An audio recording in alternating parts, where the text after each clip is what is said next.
Сәлем достар, бүгінгі макияжды мен люкс косметикасымен, яғни диормен жасаймын. Қараңдар қандай әдемі, сондай өте көрінбейтін макияж шықты.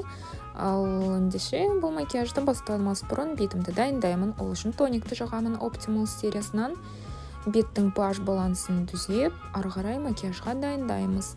Одан кейін келесі сыворотканы қолданамын. Сыворотка кремнен келетін ылғалдылық әсерді 2 есе көбейтеді және тональный крем ровно жағылуына көмектеседі.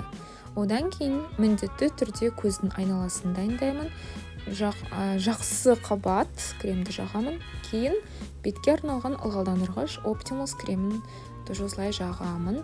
Бұл да болашақтағы тональный кремнің жақсы сіңуіне көмектеседі, яғни жақсы жатуына көмектеседі. Міне бетіміз дайын, енді келесі макияжға кірісеміз.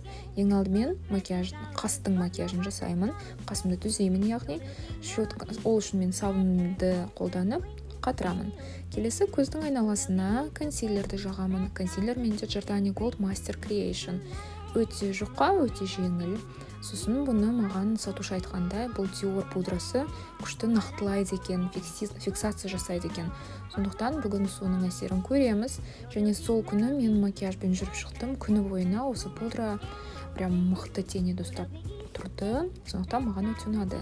Келесі контурный түсті Glam Team палеткасынан қолданамын. Менің сүйікті палеткам. Бұны барлық қабаққа жағып шығамын. Одан кейін подводка. Бүгін мен Eveline подводкасын қолданамын. Ең алдымен бүкіл кірпіктің маңайынан жағып, сосын міне көзімді дұрыстаймын. Жаңағы углды қарап шығу үшін. Сосын осындай стрелканы жасап, асты мен үстін бірге қосамын.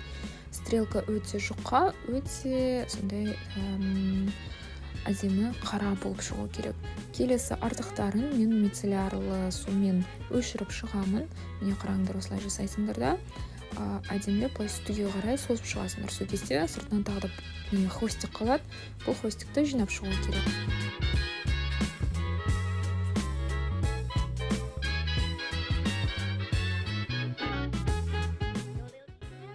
Бұның шеттері кетіп қалатындықтан қайтадан подводкамен тағы да бір рет салып шығамын. Кейін қара тенеді алып, подводканың ішкі шеттерін ішіне қарай жақсылап тенемен растушевка жасап шығамын. Сол кезде біздің стрелка сондай графичный болмайды, жұмсақ болып шығады. Сол жұмсақтығы менің ойымша әдемірек көрінеді. Зато көздің өзі сыртқы бұрышы астына түспейді, үстіне қарап тұрады. Сосын кейін жылтыр тенеді көздің ішкі бұрышына жағып шығамын. Одан кейін консилерді көздің астына жағамын, яғни барлық синячоктарды алып тастау үшін осыны жағамын. Бұл консилердің түсі сары, сондықтан барлық жаңағы синяктардың бәрін кетіріп шығады. Айттым ғой, мынаның кисточкасы ыңғайсыз біраз. Бұл кисточкасын қайтан алып тастаймын ғой деймін. Бірақ міне осылай жағып шығамын, сосын кисточкамен тушевать етіп шығамын. Осымен бірге барлық түскен тенедің барлығы жабылып шығады.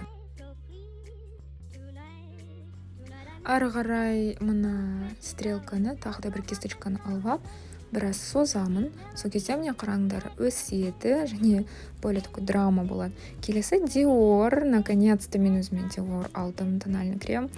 Мен ойымша бұл маған өте жақсы болады, жетеді бір жылға.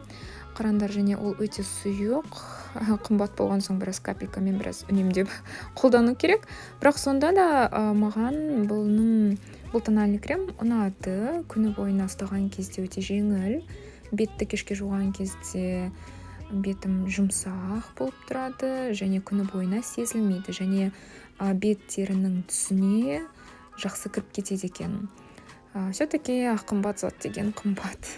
Міне қараңдар, жағып шықтым. Жаққан кезде кәдімгідей желтый подтон дейді, яғни адам денесінің түсіне жақсы келеді. Келесі контур. Енді менің контур стик өзімнің. Осы контур стикті мен өзім жақсы көремін. Түсі адамның көлеңкесіне жақсы келеді. Оны мен кисточкамен үстіне қарай жая отыра жағамын. Круговое движение дейді, домаландырып. вот көрдіңіздер ме, скуламды прям шығарамын, міне сүйегімді шығарамын. Соның кезінде вот қараңдар, өте білінбейді, оранжевый болып тұрған жоқ, кәдімгідей адамның сүйегі сияқты түс болып шығып тұр. Келесі мұрнымды контур жасаймын. Мұрнымды контур жасаудың жаңа әдістемесін тауып алдым. Соңғы күндері сол маған ұнап жүр.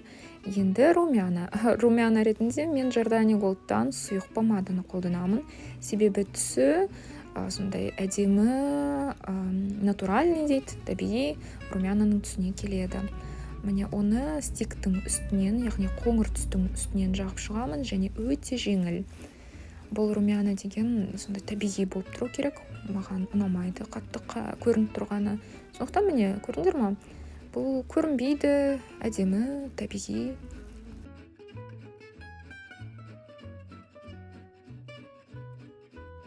Ал енді келесі қайтадан консилерді жағып шығамын, себебі басқа продукцияны жаққан соң біраз ағарту керек сияқты.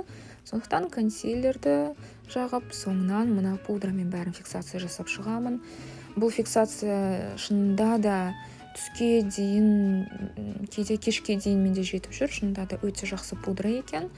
Көпке дейін жетеді деп үміттенемін, және өзі түссіз, жеңіл, бетте ұн сияқты көрінбейді. Кәдімгідей барлығын өте жақсы жауып шығады. Бұның барлығын енді құрғақ контурингпен нақтылаймын. Міне өзімнің Glam Team палеткасымен осындай хаос түрінде жағып шығамын. Себебі контур қатты четкий болмау керек. Сондықтан осылай кішкене ғанақ мөлшерін бетіме жағып шығамын. Келесі тушпен кірпіктерімізді бояп шығамыз. Бұл туш енді вообще кетпейтін зат. Мен мицелляркамен еле кетіремін. Маған жаңа мицеллярка алу керек. Бірақ күні бойына зато тұрады. Қар жаусын, жаңбыр жаусын тұра береді. Келесі Vivienne бұл карандаш маған өте ұнап жүр соңғы кездері. Сондай мен популярный 102-ші түсін алдым. Шынында да күшті түс екен, себебі көп блогерлар оны мақтайды. Міне қараңдар, еріннің түсіне прям идеально келеді ғой. Келесі бальзам On Color тоже соңғы кездері ұнап жүр. Кішкене жеңіл түс береді, және ерінді ылғалдандырып тұрады. Міне осылай достар, осындай макияж болды. Барлықтарыңа қарағандарыңа рахмет. Каналыма жазылып лайк басуды ұмытпаңдар. Және мен ямында хайлайтерді ұмытып кеттім. Қазір хайлайтерді жаққан соң тоже әдемі блески болады, свечение. Бірақ оны да мен көп жақпаймын. Кішкене ғанақ жағып шығамын. Жай осы бетімнің әдемі пішіндерін бөле отыра. Міне осылай достар. Сау болыңдар.